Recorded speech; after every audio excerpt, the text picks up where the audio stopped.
You right, everybody? Just a quick one. Plymouth Friends has just put a video up about the difference between prepping and bushcrafting, right? And survival.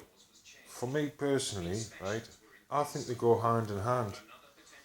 I think people who are into bushcrafting and surviving, I think they make perfect preppers because that's basically what we are, prepping. We're prepping for the next, it might be the next meal, the next fire, the next water procurement. We're preparing for everything, so it's prepping. That's all prepping means, you're prepared, right? And there's some people who go on about prepping, and bushcrafting. There's no place for bushcraft. That's a load of nonsense. That's a complete load of nonsense. Bushcraft, even if it's just some people see it as a hobby or an interest, right? Which I think it is, but it's field skills, isn't it? It's old-fashioned field skills, bushcraft, right? It's knowing how to live off the land. It's knowing how to make fire from natural materials. It's knowing how to collect water, where it is. It's, it's the knowledge. It's all prepared in your mind, right? We're not relying on buckets and buckets and buckets of food prepped up because we know that we can go out and survive bushcrafting style, right? When it comes down to whittling, carving spoons and, chipping, whittling and chipping away with bits of wood and that, what's wrong with being able to make a spoon or a fork? How often do you use a spoon and a fork? Yes, you could carry one, but if you lose everything, well, it doesn't matter. Look, I can make a spoon. It's not just for eating with us. You might have to move something a bit dirty or scoop something out. So I think people who are preppers in poo-poo bushcrafting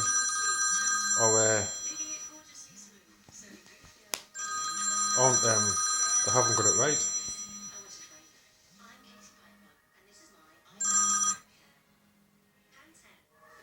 Sorry. It's Ray Mears again. He's always on the phone to me, Ray Mears. I'll tell you what, watch, I'll just show you quickly something. He sent me a letter the other day, right?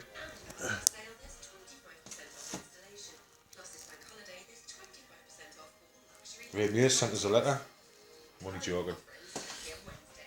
I think it was, don't know who it was, not really bothered. But like I said, back to the point. I wouldn't call myself a bushcrafter at all, because I think bushcraft has become a word meaning something that it isn't.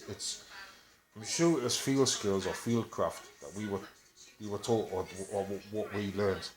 Was basically being able to go out and procure everything you need to get by, right? Not just for the next amount of time, just continuously, perpetually, right? So there's nothing wrong with prepping. I'm a bit of a prepper.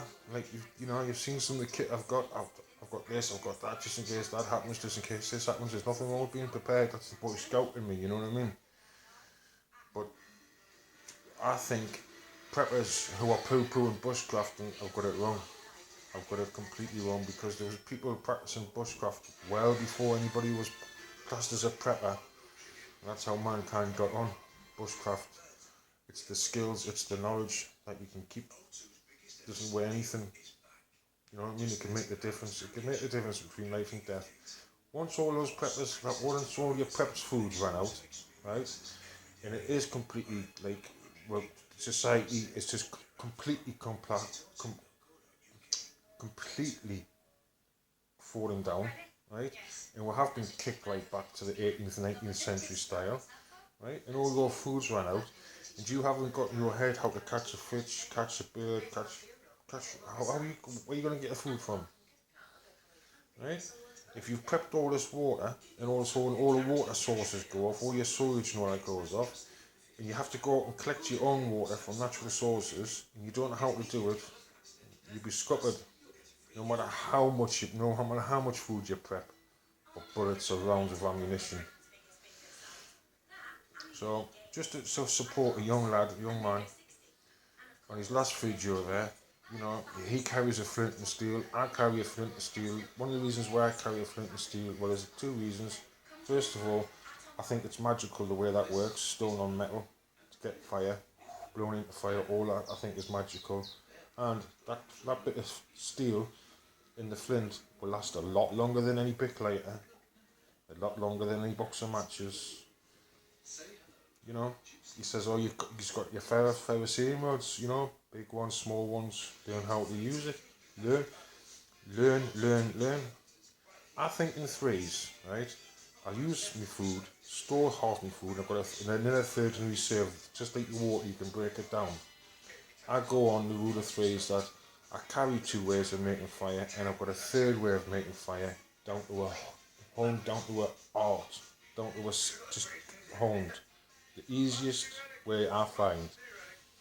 Andy Mad Dog from Mad Dog Survival, he showed an actual metal bow saw, and he was doing the bow drill fire with it. You watch how easy he makes bow drill. He's got that bow drill, he's honed his skill, he knows exactly what, he's all muscle memory, right?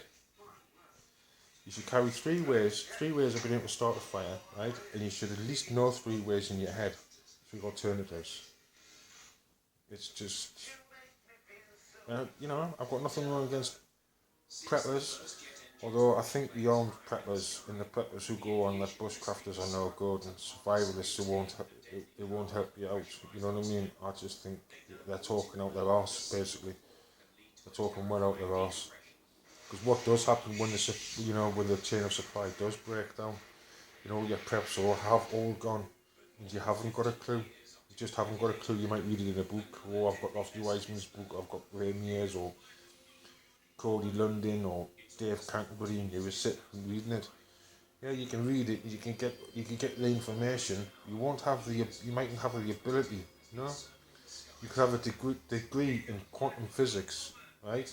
Put a screwdriver in the hand, it'd be lost.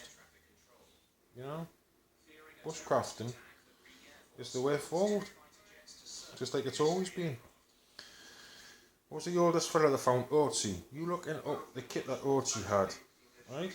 You had a bushcraft kit, but it was for the next mentality, right? The next feed, the next food, the next water, next fire, all prepping, all done by bushcraft. I'm a great believer in nature be a lot longer than mankind. So, like I say, it's not so much a rant. It's just, if you're into prepping, good on you. Nothing wrong with it. This is just a suggestion that I would give. If you're into prepping, go out and play being a ninja, I call it, right? Play being a bushcrafter.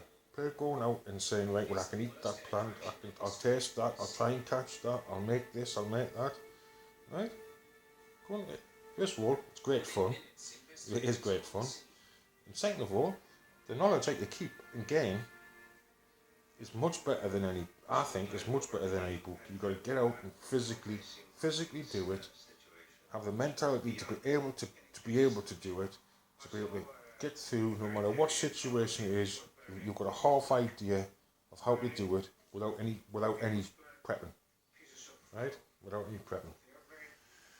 So that's just, I think young Plymouth Friends has got it right. Young man he is, I think he's got it right. You know, you don't have to be a bushcrafter, you don't just have to be a prepper. There's nothing wrong with being a bit of two, and I think the two just go hand in hand like that. I just think it's a different modern word. I think it's just something that's been bracketised, you know. They'll sell you something bushcrafty. It could be a man-made knife with a bit of jute twine wrapped round it, right? Bushcraft knife. It could be exactly the same knife with a bit of wire wrapped round it, and it's a prepping knife. Bushcrafting, to me, having the knowledge and how to live off the field and do it perpetually without prepping any day of the week. But we're all preppers, us bushcrafters and survival people into survival, right? We make better preppers than any preppers, because that's exactly how we think. We don't think about just now. We're thinking down the line. Bushcrafting prepper. Preppers who say bushcrafting is no good, talking nonsense. Bushcrafters don't say preppers are no good. They just say that it's just the same. That's what they say. There's nothing wrong with being able to have the ability to learn how to live on the field.